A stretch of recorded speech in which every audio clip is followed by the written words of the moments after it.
Alhamdulillah ve salatu ve selamu ala Resulillah ve ala alihi ve ashabihi ecma'in. An Aişe radıyallahu anha قالت كان رسول الله صلى الله عليه وسلم يستحب الجوامع من الدعاء ويدع ما سوى ذلك رواه Abu Davud. Ayşe annemiz aytат, Allah'tın elçisi Peygamberimiz sallallahu aleyhi ve sellem dualardan маанisi терең болгон, сөздөрү кыскача болгон, бирок мааниси терең болгон дуаларды жактырат эле. Андан башка дуаларды таштайт эле дейт. Башкача айтканда, сөзү кыска болгон, бирок мааниси терең болгон дуаларды жактырат эле, ошондой дуаларды кылат эле дейт. Демек мусулман адам Аллах субханаху ва тааладан тиленип дуа кылганда дагы ошол пайгамбар саллаллаху алейхи ва салламдан келген берекелүү дуалардан тандап дуа кылганды үйрөнүш керек. Болбосо кээ бирки адамдар бар, чындыгында өтө эле бир майдаланып дуа кылат. Маанилери жок болгон, же болбосо мааниси терең болбогон, сүннөттөн алыс болгон дуаларды тандап алат да.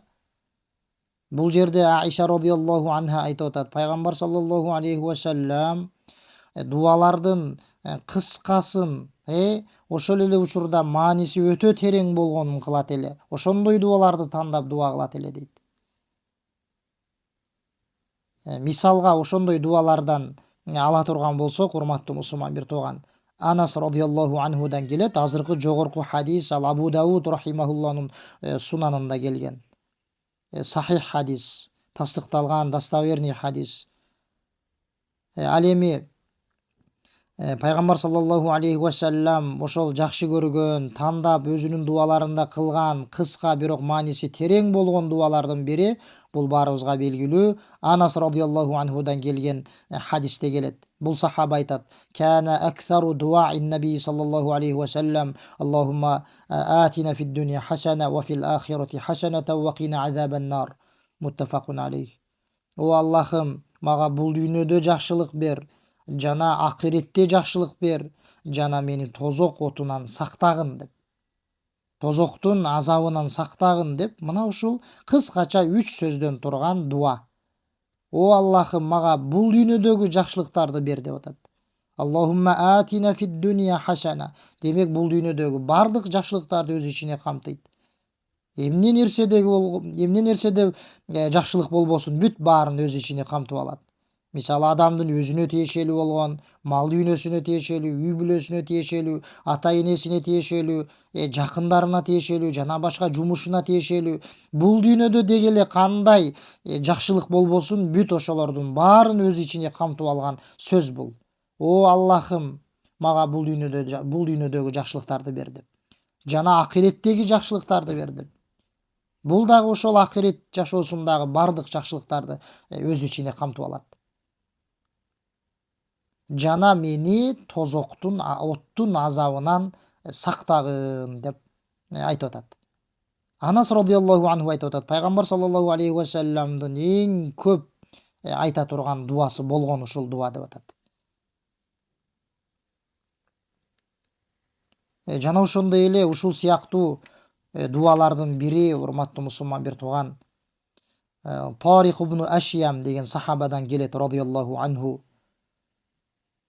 Бул сахаба айтат: "Кана ар-раджулу иза аслама алламаху ан-набий саллаллаху алейхи ва саллям ас-сала." Эгерде пайгамбарыбыздын доорунда бир адам исламды кабылдап, мусулман болгон болсо, мусулман болуп динди кабылдай турган болсо, ал адамга пайгамбар саллаллаху алейхи ва саллям намазды үйрөтөт эле дейт. Эң алгач келме келтирип, Аллахка, пайгамбарга ишенип, ыйман келтирип, исламды кабыл алган учурда эң биринчи болуп үйрөткөн ибадаты намаз деп атат. Анткени намаз бул диндин түркүгү, диндин негизи, диндин негиздеринин эң эле келимеден кийинки турган парызы болуп эсептелет. Бул жерде айтып атат, исламды кабыл алган болсо кимдир бирөө, пайгамбар саллаллаху алейхи вассалам ал адамга намазды үйрөтөт эле эң алгач. Сумма амараху ан ядуа бихаулаил калимат. Андан кийин төмөндөгү сөздөр менен дуа кылууга буйруйт эле дейт. Азыр эскерет ошол дуасын. Исламды кабыл алган адамга намазды буйруп, андан кийин дуа үйрөтүп атат. Ошол дуаларды айтып жүр депчи. Бул хадис имам Муслим рахимахулланын сахихинде келет. Бул дуа Аллахумма гфирли вархамни вахдини ваафини варзукни. Мынакей пайгамбар саллаллаху алейхи вассаламдын сөзүбүздүн башында айткандай, кыскача болгон, бирок мааниси өтө терең болгон дуаларынын бири. Биз мына ушундай дуаларды тандап, мына ушундай дуаларды жаттап алып дуа кылышыбыз керек. Намазыбызда болсун, намаздан сырткары болсун, жөнөкөй учурларыбызда болсун, Аллахтан тиленип дуа кылган мезгилдерибизде болсун. Аллахумма гфирли, о Аллахым, менин күнөөлөрүмдү кечир. Аллаху акбар. Биринчи сөз бул дуада 5 сөздөн турат да бул дуа. Аллахумма гфирли, о Аллахым, эмне менин күнөөлөрүмдү кечир. Вархамни, жана мени ырайымыңа ал. Мени мээримиңе бөлө. Бул экинчиси. Үчүнчүсү вахдини, жана мени хидаят кыл. Мени хидаят жолуна сал. Башкача айтканда, эмне илим жолуна жана амал жолуна сал деген маани. Хидаят ушул. Илимдин хидаяты жана амалдын хидаяты. Биз намазыбызда ихдинас сиратал мустаким, туура жолго хидаят кылгын деп айтабыз го. Ошол туура жолго хидаят кылуу ал илимге хидаят кылуу. Аллахты таанууга болгон хидаят, пайгамбарды таанууга болгон, динди таанып билүүгө болгон Аллахтын багыттоосу, хидаят кылуусу. Жана амалга, илимге жана амалга хидаят кылуу. Жана мени хидаят кыл деп атат бул дуада. Менин күнөөмдү кечир, экинчиси мага ырайым кыл, үчүнчүсү вахдини, мени хидаят кыл, мени туура жолго багытта. Ал кайсыл туура жол? Ал илимдин жана амалдын туура жолу. Илимдин, шарият илиминин жана амалдын, ошол илимге жараша амалдын туура жолу. Ваафини, жана мага саламаттык бер. Жүрөгүмө саламаттык бер, ыйман бер, башкача айтканда.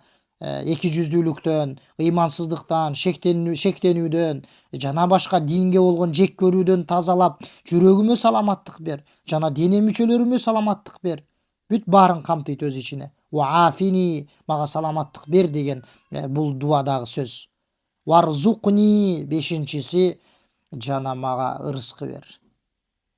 Ырыскы бер деп. Мынакей пайгамбар саллаллаху алейхи вассаламдын дуасы. Исламды кабыл алган адамга үйрөткөн дуасы. Караңыз, кыскача, бирок маанилери өтө терең. Биз эми ар бир сөзүн эле жөн эле которуп койдук да кыргызчагачы. Ал эми ар бирине токтоло турган болсок, чындыгында алымдардын не деген түшүндүрмөлөрү бар да. Хидаят, ырайым, кечирим, саламаттык, ырыскы дегенде бүт кенен түшүндүргөн түшүндүрмөлөрү бар алымдардын. Демек биз бул сөзүбүздөн үйрөнө турган маселебиз, мусулман бир тууган, биз ошол дуада кантип, кандай сөздөрдү тандап дуа кылышыбыз керек. Айтканыбыздай, сүннөттө келген дуаларды үйрөнүп жаттаганга аракет кылышыбыз керек. Анткени ал сүннөттөгү дуалар айтканыбыздай сөздөрү кыска, бирок маанилери өтө терең.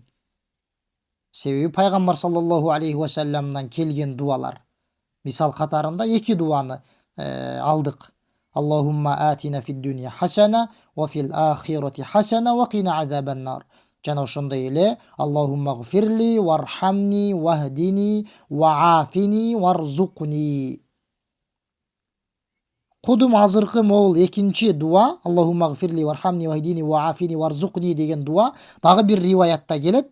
Пайгамбар саллаллаху алейхи вассалам бир киши келгенде, бир киши келип пайгамбар саллаллаху алейхи вассаламга: "О Аллахтын элчиси, мен Раббимден сураганда эмнени сурайын, кантип дуа кылайын" деп сурайт пайгамбар саллаллаху алейхи вассаламдан. Ушул суроосун сураганда пайгамбар саллаллаху алейхи вассалам ага Аллахумма гфирли вархамни ваафини варзукни деп ушул дуаларды айткын деп үйрөтөт. Анткени хадистин аягында келет фа инна хаулаи таджмау лака дуньяка ва ахиратака деп келет. Анткени могул дуадагы сөздөр сага бул дүйнө жана акыреттеги жакшылыктардын баарын камтып алат деп айткан пайгамбар саллаллаху алейхи вассалам. Көрдүңүзбү? Демек, пайгамбар саллаллаху алейхи вассаламдын ошондой дуаларына бекем болушубуз керек. Жөн эле бир маанилери жок болгон же аябай эле кээ бир адамдар айтканыбыздай узун дуа кылат да. 1 саат, 2 саат дуа кылышы мүмкүн, бирок маанилери бул пайгамбар саллаллаху алейхи вассаламдын дуаларында келген жанакы маанилерди камтыбайт да. Ошончо саат, ошончо убакыт дуа болсо дагычы. Ошон үчүн туугандар сүннөттөгү дуаларга бекем бололу. Валлаху алям. Саллаллаху алейхи ва саллям аля набийина Мухаммад.